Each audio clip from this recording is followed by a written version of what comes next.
prescription, yeah, for this love pain. Anybody got a pill like a pop for this love pain? Anybody got a prayer like a session for this love pain? Yeah, ooh, I need it for this love pain. Anybody got a prescription? To another weekend edition of All the Way Live with the Lovebirds. Let me sit up. I'll step out to relax and chill.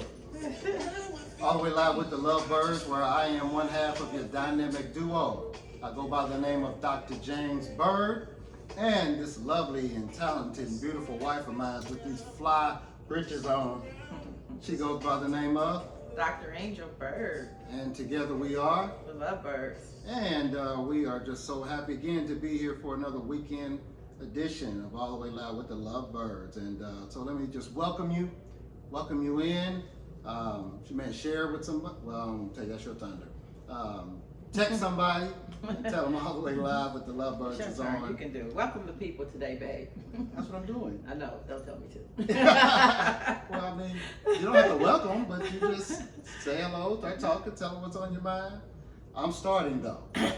Hey, I'm just loving life right now. Just enjoying this day, and having a great day, and spending time with my baby, and just with some friends, and talking, and just having a good time. And so, went to the airport this morning to pick up one of my daughters. She's in town, and then one went out of town. So just everything's good. How about you? I'm having a wonderful day. It's been a beautiful day. My daughter's in town, so you already know I'm happy about that. We had company, like he said. That was a fabulous lunch that we had. If you don't say something different, the people gonna think you're just repeating me. I am. But no, you already know. What married couple can you think about that you feel that needs this information along with yourself, and that you just want to share because it's going to change somebody's life? You already know that I'm for the people, all about the people. So push share before we get started so people can be ready to receive what the Lovebirds have for you today. All right. Well, I titled today, marriage can be complicated. All right. And so that's what we just want to talk with you a little bit and just share with you a little bit today about some of the potential complications in marriage and relationships, period, in general, and why that is, and what you can do to try to position yourself to make your marriage not be so complicated, and that you can become one. As a matter of fact, as I talk about marriage can be complicated, just think for a moment. You're two individuals that come up in different ways, maybe even in different cities, different areas of town, different parents, went through different challenges. You think different. And then one's male and one's female. So that's different. Thank God. That's a good difference. And so you got those differences. And we don't always think alike, even as male and female. And so you have all these differences, and then you try to bring these two together to become one, to become unified. And man, that's a mess. That's a job. That's a job. That's why right off the top, it's almost it's impossible without God. Yeah. I felt you. Go ahead. I mean, anything without God is a struggle, whether people tell you or not, because you wasn't created to do this without God.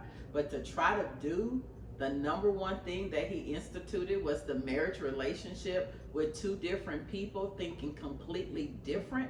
How does that work? That's like trying to put a puzzle together with 10 pieces of the puzzle missing.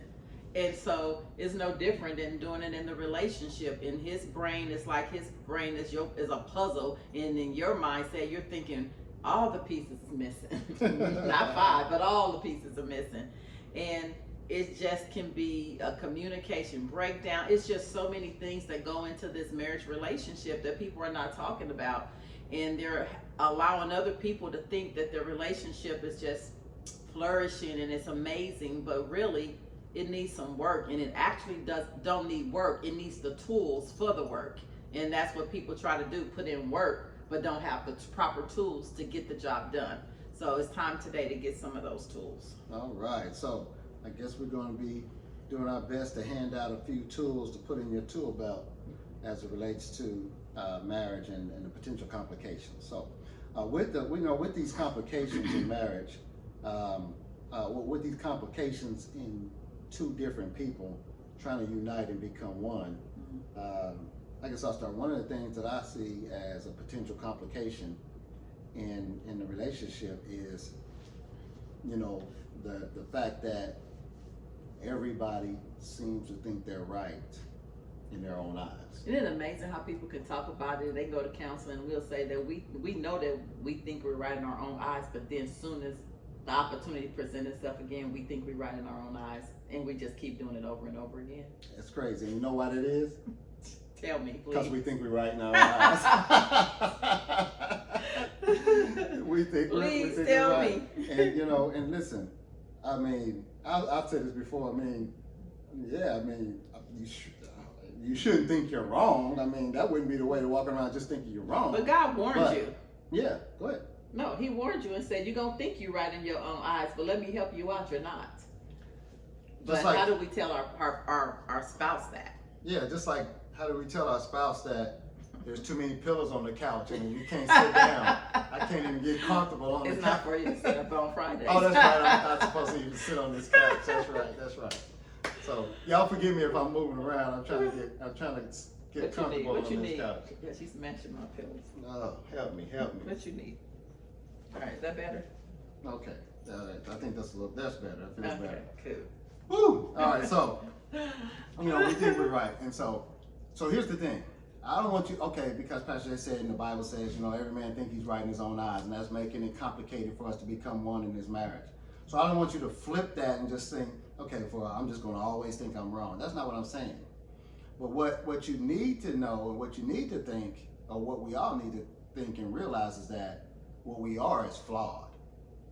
What we are is human. You thought I was going to do another shameless plug. No. Marriage God's way but flawed. try to tell them they're flawed. How are we going to convince them they're flawed? Maybe they got to read my book. Oh, okay, cool. All right. But you are flawed. She's flawed. The people watching on that camera are flawed. The people watching on that camera are flawed. Did y'all notice that he said, you are flawed. She is flawed. And all the people on the camera is flawed. Have you noticed? Did you hear that? I just hadn't gotten around to That's the problem. I wasn't done. Our children are flawed. Like when you're in a when you're having a conversation with your spouse, don't tell them they're flawed first. Tell them that you're flawed first so they can receive by the time you get to them. Okay. I'll save myself for the big shebang. And I'm really flawed. Okay. How's that? Too late. So just realize that, we're all flawed. And so what am I saying?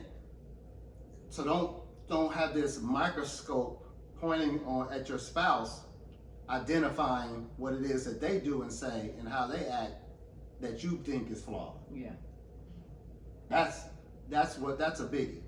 When you got two people that think they're right, you also have two people that are going to end up looking at the other person with a microscope, picking out what it is that they do wrong. And then over time, that's what tends to happen in relationships. We were talking about this in Family Talk, and Kofia, who does Coffee with Kofia on Facebook, you check that out. She mentioned that she talked about this, and we've been talking about it. When, after a while, in the honeymoon phase, I don't really notice all those flaws. The juices and berries are flowing in my brain, and I just overlook what you do that's different than me and all that kind of stuff, because I just want to get to know you. Now, after that phase wears off, then we get into a phase where we actually start to recognize those differences, those flaws, and we start to pick them apart and be critical of them. And what tends to happen is our brain goes into work. The brain's a bad boy. You know it like nobody else. The brain's a bad boy. And so the brain begins to focus on the flaws, focus on the differences, tell you all the time when your spouse is saying something the way that you wouldn't say it. So your brain is telling you, why they saying it like that? I can't stand when he say it like that. I can't stand when she say it like that. Why she got to do it like that? The reason she doing that is because, now what you just did, judgment. The moment you said they do it because, did you ask them that's the reason that they do it? Because like he just said, you just made a judgment of your spouse, which eventually going to cause you some pain and have some confusion in the relationship, where you could have said, when you said that, how did you mean that? What did you mean? What did you mean by that? What, all of that. And give them the opportunity before you give them the opportunity to tell them what they were thinking. Because the heart and your thoughts, God are the only person that knows what those two are. Absolutely. Your heart and your thoughts. God, not even the enemy, not even Satan, Lucifer himself don't know all of that until you show him. So don't go around continually destroying the conversation, the communication based on your judgment and your perception and your accusations. That's all that's taking place that's causing the relationship to suffer. Absolutely, 100%. And so, you know, now we got these complications. Your judgments, your assumptions are bringing pain to the situation. And the longer this goes on, now what tends to happen is bitterness sets in. We talked about that on previous shows. And when bitterness sets in, and now for those that don't know this, we'll tell this part too. Since you're watching, and I really need this to sink in. What type of car do you drive, sweetie? An RX. An RX. Lexus RX 350. Yeah. All right. Anyway, I didn't name that price business, but yeah. I know. Okay. I didn't say what year. I just said how much it cost. Now, when you're driving on about the road and to and fro or whatever, do you ever see any of those out? Yes, when I was driving a lot. Yeah, that's what I mean. During the pandemic, when you're sitting at home all the time, do you ever see a lot of them out? Come on, work with me. What? Can somebody work with? It's tough when we're in this studio by ourselves. Can somebody work with me? I guess I shouldn't have assumed that when I asked you about driving that you were going to pick up, I meant when you were driving. So let me rephrase the question. When you're out and about driving, and especially when you were driving a lot, did you actually see a lot of those out? Yes. Okay. And I'm sure whoever watching, whatever you drive, you see a lot of those out there as well. Why? Because the moment you bought one, now your brain recognizes it and your brain starts to pick up on every one of them that's out there. You may not even notice RX 350s, but you notice whatever you drive. Yeah. It's going to be the same in your marriage. It's going to be the same in any relationship. The moment you begin to pick up on and tell yourself that she's doing this because, or he's doing this because, or I don't like this, or I don't like that, your brain will say, oh, we're focusing on something now. Oh, we're focusing on your spouse the way she says something. Oh, we're focusing on your spouse the way he looks at something. Oh, we're focusing on why they say it. I mean, you have determined all of that. We're focused. Oh, that's what we're doing. We're determining why he did that, or why she did that. Yeah. And that's what, and it just happens automatically. And it's bringing you so much pain and conflict in your relationship and making the relationship complicated and messy and difficult to dwell. And especially in a pandemic when you're spending more time together. And some people are forced into homes, and you know, jobs are at home now, and kids are at home. People used to get breaks. People are not getting breaks. Yeah, people anymore. not getting breaks They're not anymore. even getting lunch breaks. Right. And the you know, if your house is not 10,000 square feet, you know, good luck, because you're gonna bump into each other. You're gonna see each other, and so when you are viewing people that way, you're viewing your spouse that way, man, it makes relationships difficult, complicated, messy.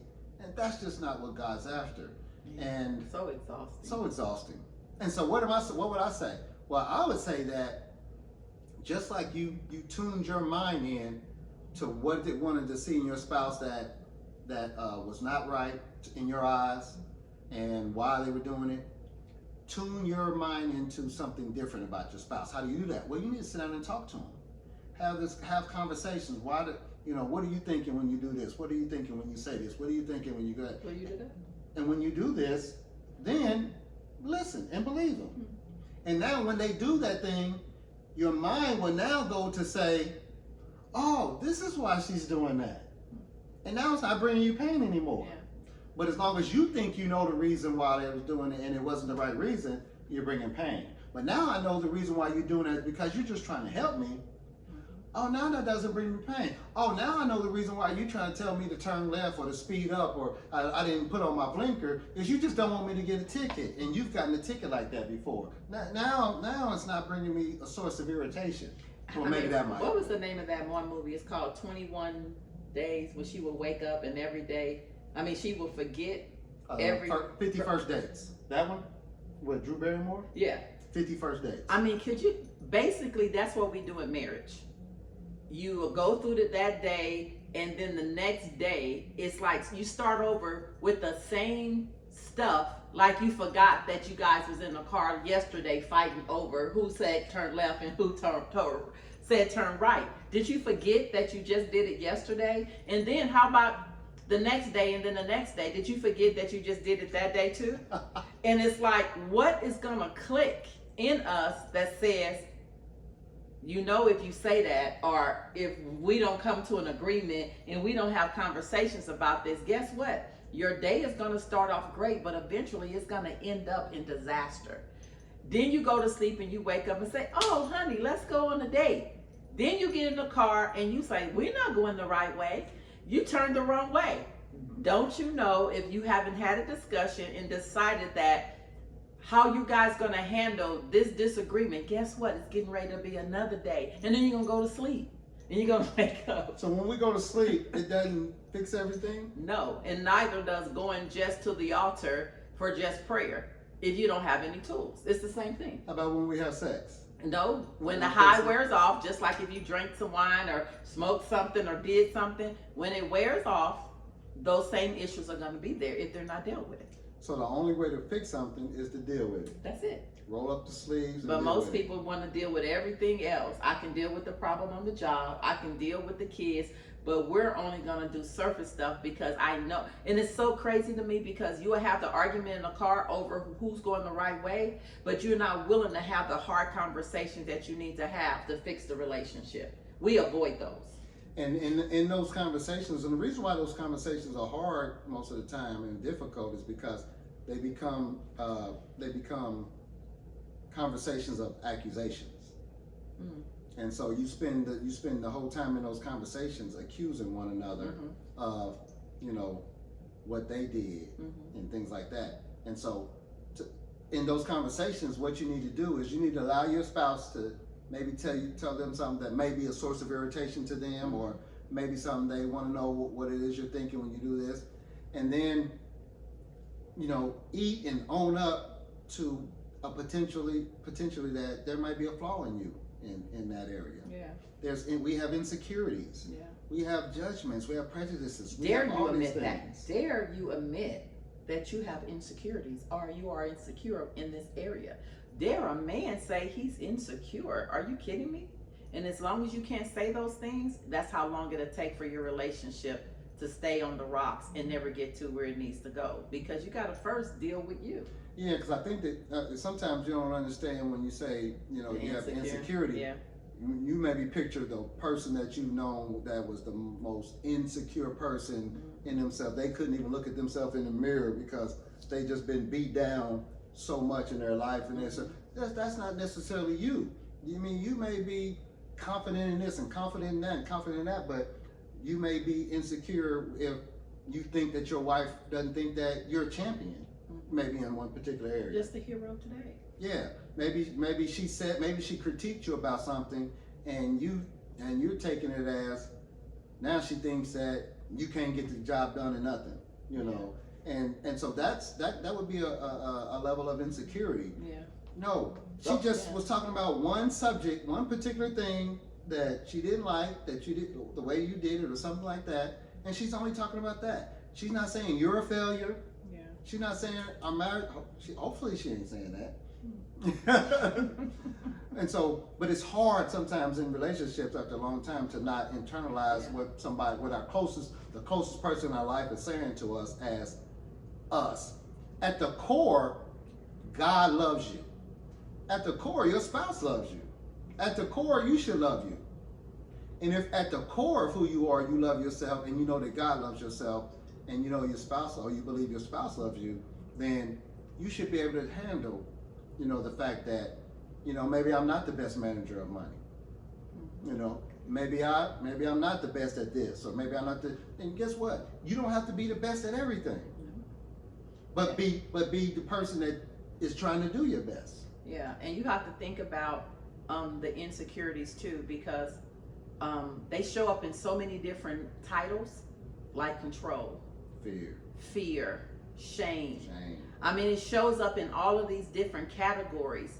And normally when you're trying to control, fear is the root. When you're fearful of something, then shame can be somewhere there, and it's like sometimes how you see yourself is how you think other people see you. And that's a problem. And that you got to be able to admit these type of things. That's a problem if you see yourself in a negative way. And so a lot of people with the self-worth and those insecurities, sometimes they see themselves that way, so then they accuse other people of seeing them that way. And every time somebody says something to me, they're assuming or judging that they're demeaning me because I demean myself. Yes. Or it's the worst when you see people that will crush themselves before somebody else does it. Yeah. Oh, I know what you're about to say. I jacked that up. Mm-hmm. So you're crushing yourself. I'm gonna say it first to take the sting off from you saying it. Yeah. That means that's how you feel about yourself. Yeah. And you got to understand, like one person we was talking to, they make jokes and they try to be funny because of how they feel about themselves. And they don't want nobody else to look a certain way to them. Keep your eyes off that other stuff. Keep your eyes off that. But it is time in these days that we're living in to deal with these real issues that we haven't dealt with, that we have been sweeping under the rug because we've been so busy. But now you got the opportunity to create a new you if you don't like the old one.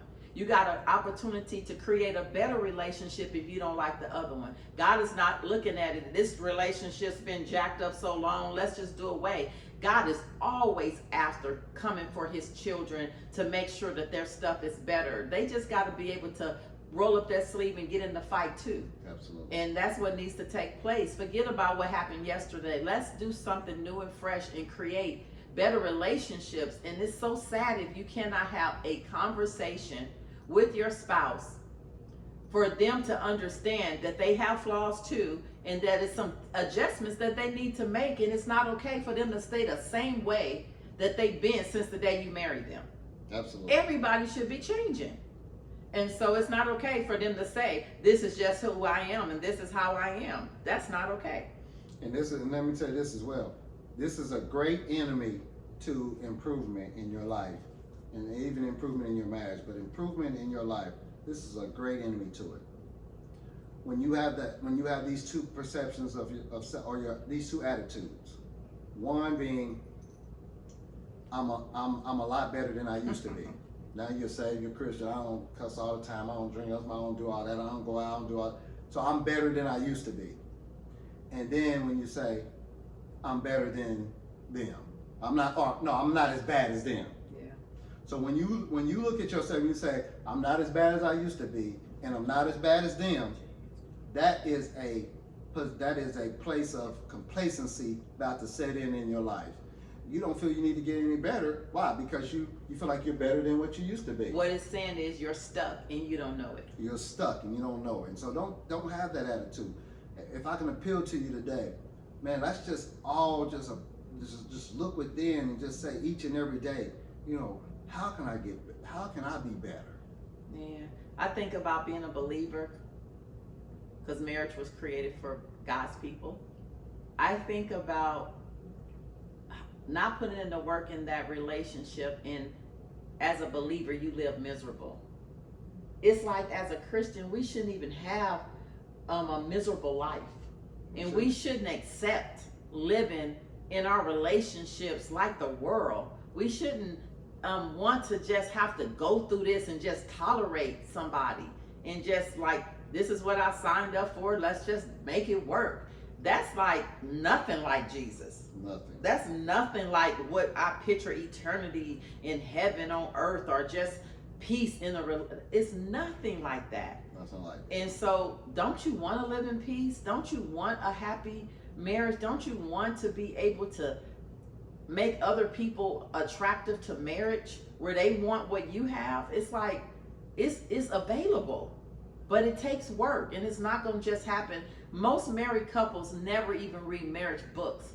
Most married couples won't even read a book together. Most married couples are not doing anything to push their marriage to the next level. They'll push finances, all of that. They'll get all of these things, new house, all that, but they ain't pushing nothing to strengthen the relationship so they can live in a new house. They're not doing any of that. Not doing And that. it's like, I can't even explain to you what my heart feels like, because I got to a place where I got tired of, you just get tired of spinning your wheels. And just like, man, is this all that it takes? And this is all that it's going to be like? No, as a believer, we shouldn't talk like that. It shouldn't be like that. Wow. I hear you, girl. You on fire. Yeah, I'm just over it. Go ahead and rock. Go ahead and rock with it. Well, I hear our theme music, so it looks like that's our time for this week. Man, time flies when Okay. it's been 30 minutes. It's almost 30 minutes. So time flies when you're talking about something you love. Yeah. Man. And y'all should know by now that we're passionate about marriage and relationships, and we want people to do it healthy and do it right, because it can really work. Amen. Well, again, this has been All the Way Live with the Love Byrds. I am one half of the dynamic duo. I go by the name of Dr. James Byrd, and my lovely wife goes by the name of Dr. Angel Byrd. And together we are The the Love Byrds. And we will see you next Friday night, God willing. Same time, same place, same station. Be there, share. Good looking out. Everybody got a prescription, yeah.